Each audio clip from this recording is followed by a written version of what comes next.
Welcome to Rustbuster's Installation Guide. For Chevy and GMC's 1994 to 2004 S10 and Sonoma. Before you begin, if you're uncomfortable performing any of the processes listed in this guide, then we strongly suggest you seek the work of a professional. Ensure you have all the tools and utilities listed and that you are following all of the manufacturer's safety precautions during use. Step 1. Disconnect your vehicle's battery. Inspect for potential fire hazards such as leaking fuel lines and engine components. Repair or remove these before starting. Finally, clear the work area of any safety hazard. Step 2. Remove the bed mount bolt and bushing, then lift your truck's bed. Cut off the factory center bed mount. Then grind the frame free of rust and debris, revealing bare metal.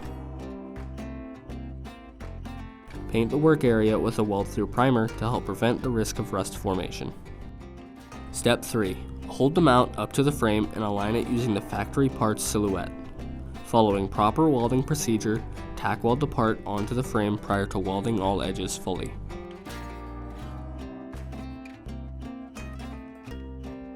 Finally, coat the part and work area with rust inhibitor to prevent or reduce the risk of rust formation. We recommend our Rustbuster Rust Converter and Primer Spray Paint. Lower the bed and reinstall the bolt and bushing. Now, get back out on the road.